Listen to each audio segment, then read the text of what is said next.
The financial information provided in these lectures is for informational purposes only and not for the purpose of providing specific financial advice. Financial investing carries an inherent risk that you will lose part or all of your investment. Investors must independently and thoroughly research and analyze each and every investment prior to investing. The consequences of such risk may involve, but are not limited to, federal, state, municipal tax liabilities, loss of all or part of the investment capital, loss of interest, contract liability to third parties, and other risks not specifically listed herein. Use of these lectures does not create any financial advisor relationship with the teaching company or its lecturers, and neither the teaching company nor the lecturer is responsible for your use of this educational material or its consequences. You should contact a financial advisor to obtain advice with respect to any specific financial investing questions. The opinions and positions provided in these lectures reflect the opinions and positions of the relevant lecturer and do not necessarily reflect the opinions or positions of the teaching company or its affiliates. Pursuant to IRS Circular 230, any tax advice provided in these lectures may not be used to avoid tax penalties or to promote, market, or recommend any matter therein. The teaching company expressly disclaims liability for any direct, indirect, incidental, special, or consequential damages or lost profits that result directly or indirectly from the use of these lectures. In states that do not allow some or all of the above limitations of liability, liability shall be limited to the greatest extent allowed by law.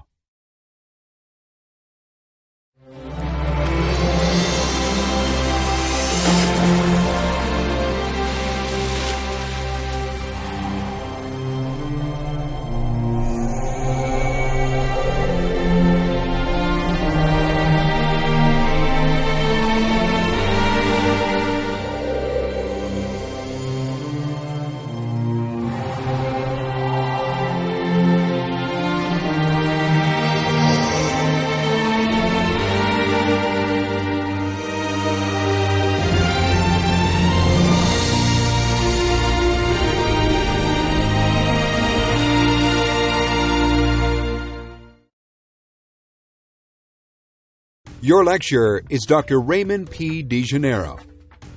Dr. DeGennaro is the CBA professor in banking and finance at the University of Tennessee, Knoxville. He also has served as a visiting scholar at the Federal Reserve Banks of Cleveland and Atlanta and for the American Institute for Economic Research. Dr. DeGennaro holds a Ph.D. in finance from The Ohio State University. He has published extensively on investments, financial market volatility, small firm finance, financial institutions, and other topics, and has received more than 50 research and professional development grants. Dr. DeGennaro is also a luminary member of the Angel Capital Group.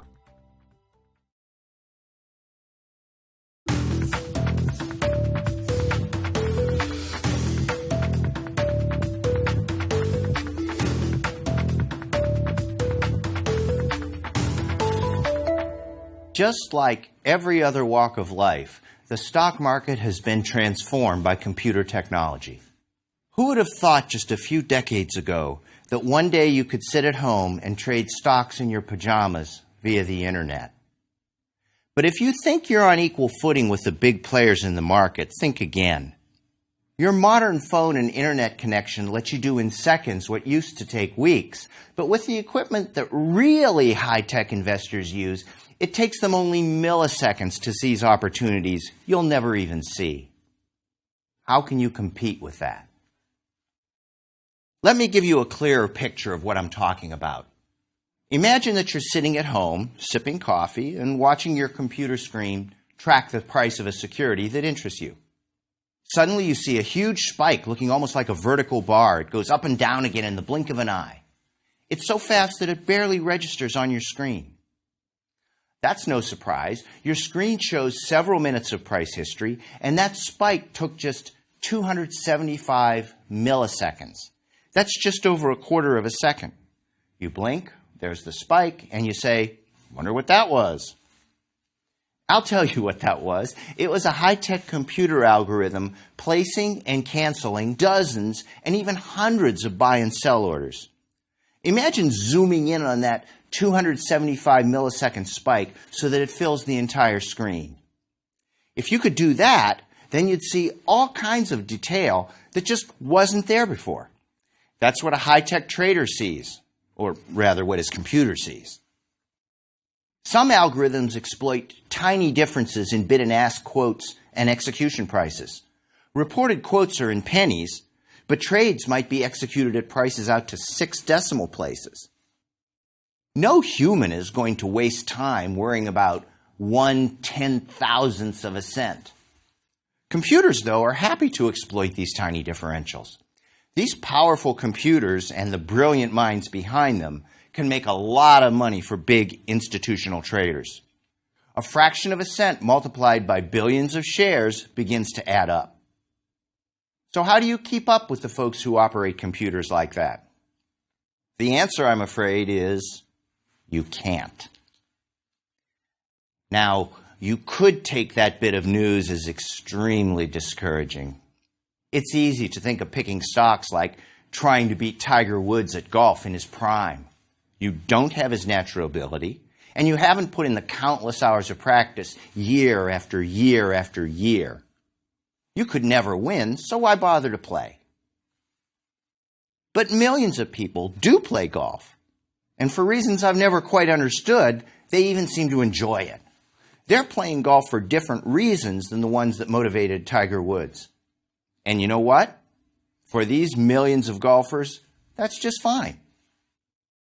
I treat investing the same way that these millions of people treat golf. I know I'm not going to beat the best of the best. They're going to beat me, along with millions of other investors, out of a penny or so every once in a while. But I'm not going to let that keep me from investing because there's still plenty of money to be made doing it.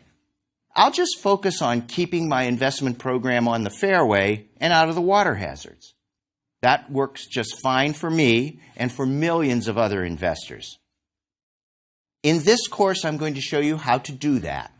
We'll explore what stock really is, how it's bought and sold, and common mistakes that investors make. I'll help you learn to think about stocks in ways that will let you better understand the things you see and hear about the stock market. We'll develop the foundation that will equip you to get into the market yourself, to evaluate new opportunities, and to keep learning in this huge and changing investment landscape. Let's begin by taking a look at how not to invest. Here's some valuable advice that you may not be expecting. Don't waste your time and money trying to beat the market. Did I really just say that? Yes, I did. Did you know that only about a quarter of all stock funds managed by professional money managers beat the average market return during any given time period? It's true. Year after year, most professional money managers aren't able to match the market return. Perhaps even more surprising, the guys who beat the market in one year usually aren't the ones who beat it in the next year. It almost seems as if beating the market is just luck. There's a good reason that even professional money managers have trouble beating the market. It's called competition. Thousands and thousands of investors are bidding to buy and sell stocks. If prices get too high, then those sellers push them back down. If prices get too low, then buyers push them back up. That means that stock prices are usually very close to being fair, and that means that it's really hard to pick the stocks that will be winners. Professor Burton Malkiel of Princeton University studied the returns of 358 stock funds from 1970 through 2012. The first thing he learned was that 266 of them, or almost 3/4 of them, were no longer in business.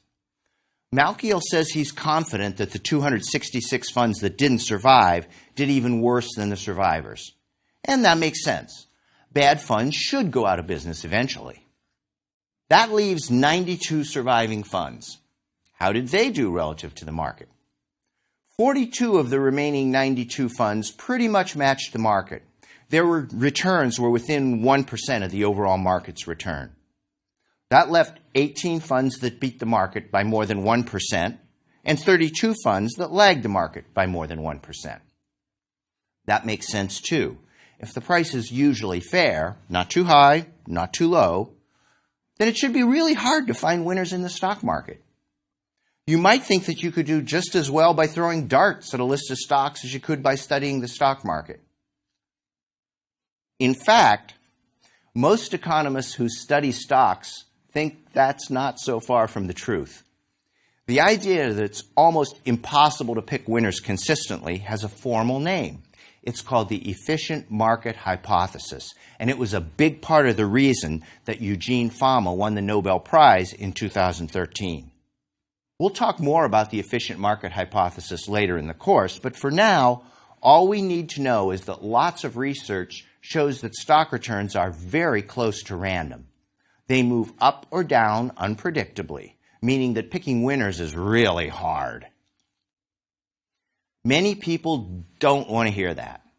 They want to make a quick profit, and every day they hear about this or that stock that went up. They figure that there just has to be a way to tell which ones will go up tomorrow.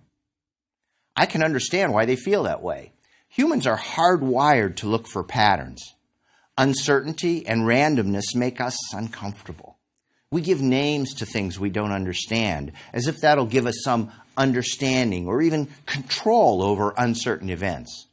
If the stock market goes up or down for reasons we don't understand, then some people like to say, oh, that's just market psychology. Even though they don't understand it any more than they did before they named it, they feel better. I'm not a big fan of that approach. Saying that the market went up or down because of psychology